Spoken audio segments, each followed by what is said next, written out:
astrology video, and I want to talk about the square between Mars and Pluto in Synastry. What happens when we see this hot little number? So, Mars is somebody's identity and ego. What we want to be appreciated for doing, the kind of action that we take. Mars is a part of us that does not want to stand down. It wants to be seen as an individual, and this is me, and this is the individual action I'm going to take. Pluto is everything that is buried, unaccepted, unconscious, all the crap that controls us from the back end. And so when these two meet in a square aspect, it triggers some very, very explosive feelings between two people. The Mars person sees the Pluto person as very forceful or pushy or controlling. And when you see the square, first of all, you have to see the strength of these planets to see how this potential is really going to show up. If you have like a Mars in Pisces, or you have somebody that has a Mars that's very, sweetly aspected, it's Pisceanized somehow, or in the 12th house, or just isn't very powerful. And then you have somebody that has a Pluto that's not highly aspected at all, doesn't really play into their life. So they don't have a lot of plutonic tendencies. That can take a lot of the sting out of this square and make it way, way, way less dramatic than you see typically, because usually when we have the square, we have it because we want it. We're working something out between the two of us. And so it's one that absolutely does contribute to high drama in a relationship, because we are dealing with somebody's power and somebody's ego. And those two things, when they meet, they intensify. This particular square has the Mars person not wanting to stand down. They do feel a subtle awareness that the Pluto person is trying to control them or manipulate them in some way. And so this is a very eruptive reaction that the Mars person has. Bitter resentment with this square is usually the norm. So common.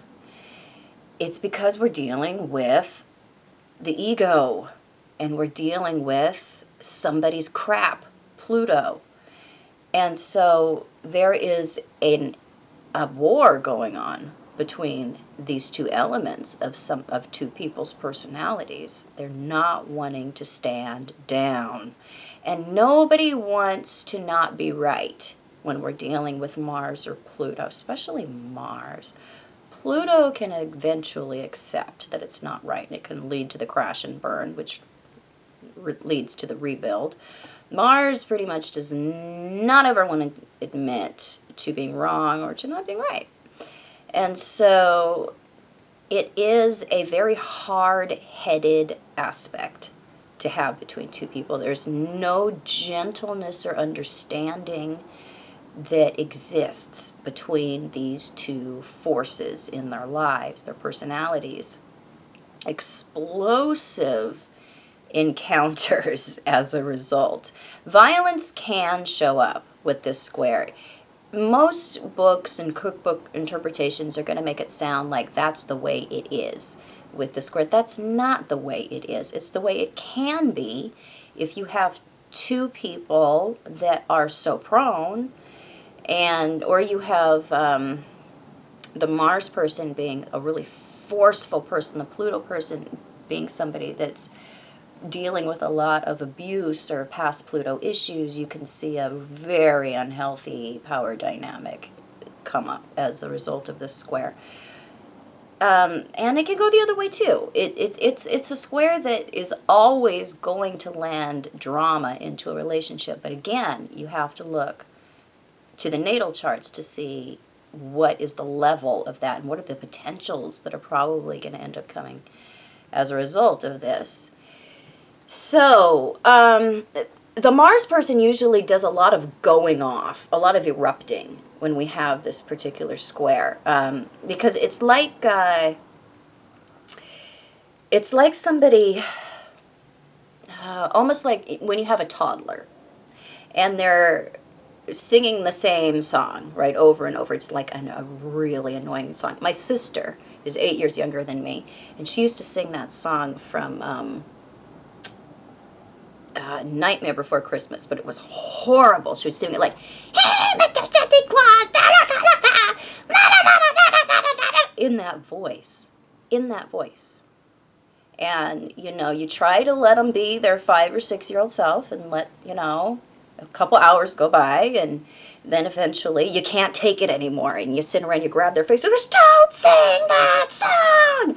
That is very much the style of what happens when we have this square. We feel needled as the Mars person. We can feel like needled, like pushed or goaded, and we'll put up with that. It creates this friction, this buildup of energy, and then the Mars person typically goes, "No, I can't take it anymore," and then we see some amount of blow up. The Pluto person has this effect of driving the personality, the egoic side of the Mars person to the point of feeling like they have to explode somehow. And so there's also going to be a certain amount of sexual competition and strong sexual attraction that comes in with this square. It's an underlying, that's really what's going on here too, is there's this underlying unconscious sexual competition between the two people. And they're trying to prove their attractiveness to each other. They're trying to prove their attractiveness through the vehicle of power. Because you know how we very much, especially as women who can have some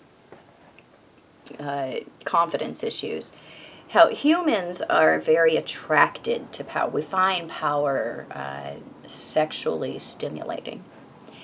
That's very much that same part of the human that is at work subconsciously when we have this particular relating between two people.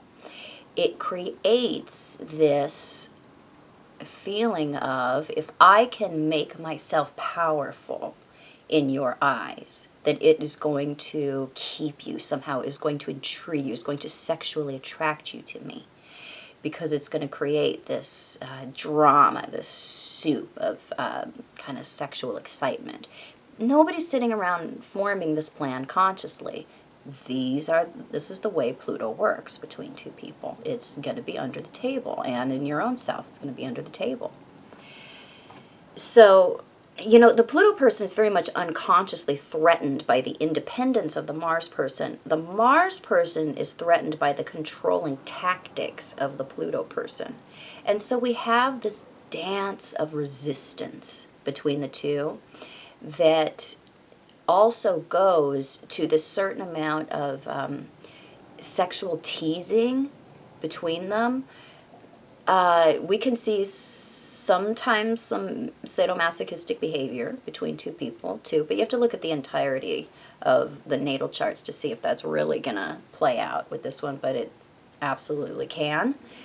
If we have those tendencies already within us, if we even have a little bit of that tendency, this square is probably going to bring that out. Especially the Mars person is going to enjoy beating the ever-living crap out of the Pluto person. It is going to feel so good. The ego is just going to eat that up with this particular square. So it is one where we do have to treat it carefully, because the level of passion can boil over into hatred and into resentment, because there is passion underlying this. We want the other person to want us, is what we're doing. And so we're maneuvering into these subtle positions of control. The Mars person is very much reactive in this relationship. They are the one that is typically going to display more of the conscious behaviors associated with this square. The Pluto person is going to be more of the stand back and watch and subtly manipulate and position themselves so they can force a reaction from the Mars person. It makes the Pluto person feel seen and feel powerful to be able to affect the Mars person in a way that they kind of drive them crazy. It reinforces the fact that they are alive. Pluto is death. Anywhere that Pluto is, any contact it's ever going to make in Synastry, it has a sucking way to it, a sucking behavior. It wants to take. That's why Pluto represents the other partner's resources, not the things we make for ourselves, but the things we get from another, the value that we take from another. So this is one where we are positioning ourselves as the Pluto person to forcibly take the energy of the Mars person as they explode. Do you see how that works? Do you see how the vampire that is Pluto sucks up that reaction that they cause without knowing that they cause it? Why are you reacting like that? You're crazy. You must be insane, Mars person. Make no mistake. There is a dance going on here. It's happening between the two. The Mars person is not reacting in a vacuum. So, tread lightly when you see this square. Understand that it is going to infuse your relationship with a level of drama that some people are going to eat up and some people are not going to appreciate. Is it necessary to have this kind of interaction in a relationship? Probably not. Probably not. This is one of those aspects that I don't believe in deal breakers in Synastry. I don't believe that, because there can always be modifying factors in Synastry and composite charts. But there are a few aspects that when I see them, I personally would consider very carefully if this is a relationship that I want to spend my energy on. There are some things in Synastry that may be extremely attractive, but they are not healthy. And this can be one of those aspects. So when you see this, please consider everything and call me. You can find me on the internet at truthandaspectastrology.com. You can find me on Facebook, Instagram, all other social media at Truth and Aspect Astrology. I am mainly a relationship and intimacy astrologer, but I interpret all types of charts under the sun. And I will be back super soon with more super cool videos. Bye-bye.